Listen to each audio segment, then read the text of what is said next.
should go down. There's a repair going on. I'm not sure this is worth it anymore for Mortarion. I think he just needs to sack it.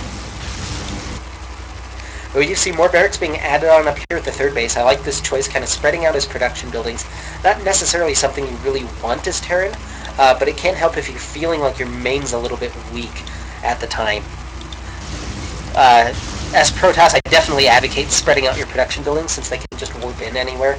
That way you have a couple warp gates powered if some of them get knocked out by a drop. And we see it's really a charge lot Colossus force for ZamEchoNN. So Vikings are going to be very good, and if you can slip out a Banshee, that's basically the most devastating thing. We do see a transition into mass starports, which is really interesting, and something we've seen Mortarion do quite a bit, and I imagine he's going for battlecruisers. That's just kind of something he does.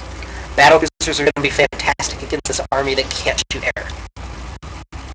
That's really technical analysis. If you missed that, I can repeat it. Units that can't attack air are really bad against air units. But this way, he should be fully prepared for more Colossus. As we see, ZamEchoNN actually not going to give him the time for this transition, though. He's moving out again. Charge lots and Colossus only. We do see a drop coming down here from Mortarion. This is killing a lot of probes. If we look at the workers' kill count, ooh, mama.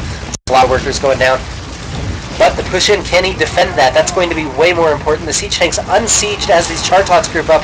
If he had just a couple of them sieged, this goes a lot better for him. As we see, the charge lots actually separated from the Colossus. The Colossus being taken down pretty quickly. The missile turret actually doing so much damage here. But it's not going to be enough. The charge lots now dancing inside the main. A couple of Vikings on the way. And I'm not sure it's going to be enough. He's kind of forgotten about his production buildings up here. And if he had the money to be able to make a couple of battle cruisers, he would win the game right now. This drop's still going on unabated, really. ZamEchoNN finally answering back as we see Mortarion now down by, gosh, I can do the math. It's about 40 supply. If we look at the workers killed, though, 31 to 17. But now the charge lots on top of these production buildings. Mortarion still has his proxy base up here, and these Vikings can clean up these Colossus. There's nothing that can shoot air right now.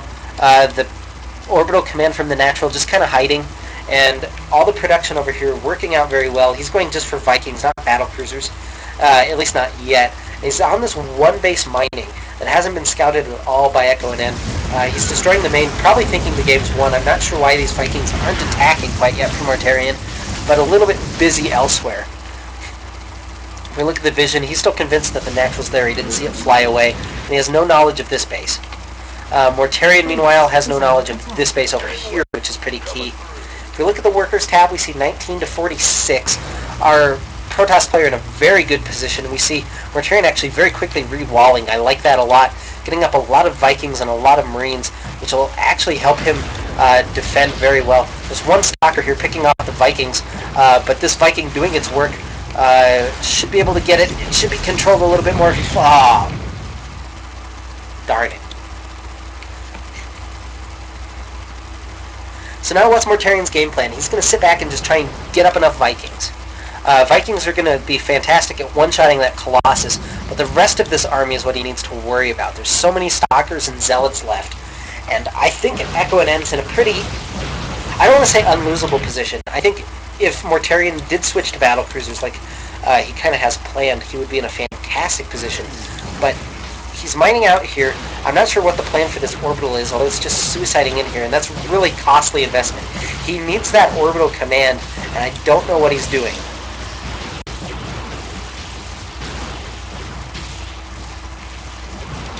He's just using it to scout, apparently, even though this medevac up here would do a much better job. So the orbital going to go down as we look the food count. ZamEchoNN up by about 60.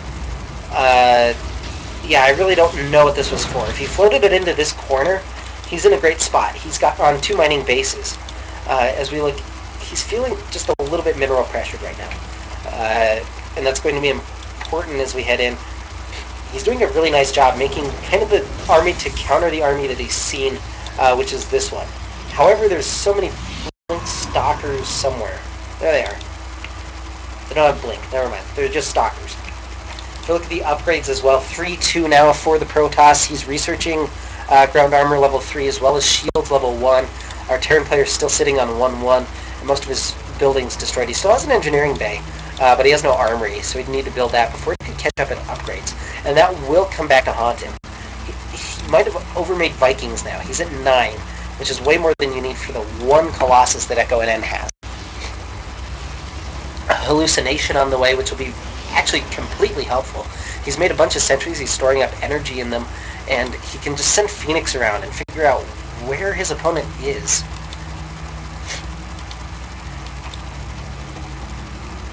But ZamEchoNN expanding to his 4th, he's going to get maxed out, and then start looking for his opponent, and then he'll probably just kill it. Mortarion needs to get a really scary army up. As we see, that's really tough to do when you're out of minerals. If we look at the workers tab, 63 to 22, ZamEchoNN doing a very nice job with that. Mortarion, not quite so much. But hiding the command center up in the top right, I think this is a great position to expand to. It's full of minerals. It's actually pretty easily defendable from where he is. That's sort of beautiful stuff. Hallucination now done for ZamEchoNN. He's making probes 4 at a time. He's getting almost a little too invested in probes. If we look, he's at 67, now up to 70. 70 is about the perfect number. You don't want to go much higher than that. And nicely, he's not doing that. These upgrades all finishing up, and this army, I think, is just going to be too much for our Terran player. Up by exactly 100 supply right now.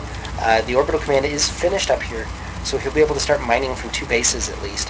And pure Marine Viking with a couple of medevacs thrown in isn't going to be the best against what his opponent has. It'll do well at just knocking his Colossus over. And the sentry's apparently leading the charge here for ZamEchoNN. There's quite a few sentries here. That's 8, 12, 13 sentries. So the Hawk Force moving across the map. He's going to take this eastern Zelnaga tower and hold up there. So again, I'd love to see some hallucinated phoenixes just go around and figure out where his opponent is.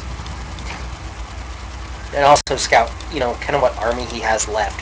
ZamEchoNN overestimating his opponent's forces a little bit here. Has he actually scouted yet? No, he hasn't.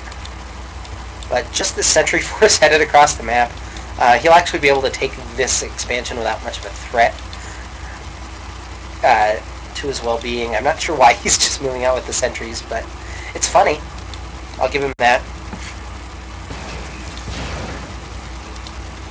And here he comes. He finds the orbital, targeting it down. His sentry's moving into the smoke back here, and he's hallucinating a whole bunch of void rays. I'm not sure what purpose this serves. Yeah, I really don't know.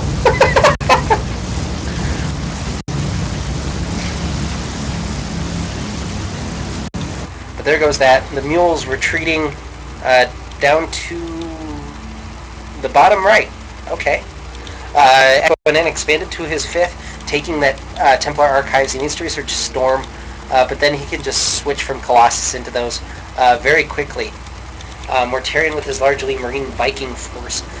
Actually, ZamEchoNN giving him enough time. If he can win a fight, we see these actually aren't doing any damage, and now they're out of time. In come the sentries, though. Those are all going to go down very quickly, as sentries just aren't good at fighting. But now ZamEchoNN knows. He's kind of throwing away that supply. As you see, he's making 7 more gateways. He'll be able to get whatever units he wants right now. I would imagine he throws down some Templar. You see, even more gateways, going up to like 14 more. There's 9, 10 in production. Yeah, that'll be 13 extra gateways to go with his 9 that he already has. Mortarion moving around the map, trying to find some way to attack. There's even more gateways coming up over here. 16 extra gateways. There's just a huge wave of Templar turning immediately into Archons, not going to use the Templar. Again, he still doesn't have Storm researched, but I don't think that's the biggest deal right now. The +2 infantry weapons on the way for Mortarion. He does take down that Zealot. Again, that's kind of ZamEchoNN, both scouting and throwing away supply, getting up that perfect army that he wants. Mortarion is going to get in here to the 5th base, and he'll be able to take down the gateways here as well as the Nexus in all probability. The Marines just kind of funneling in here.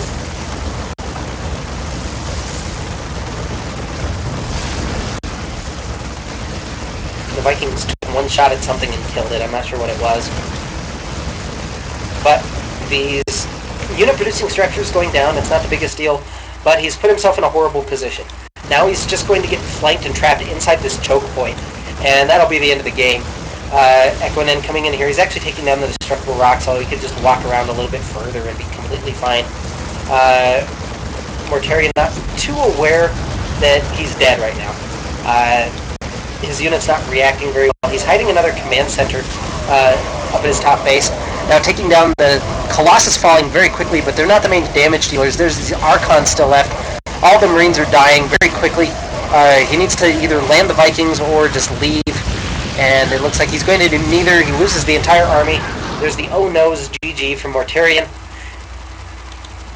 And we'll move on to Game 2. EchoNN takes Game 1 on Typhon Peaks in a pretty ridiculous game.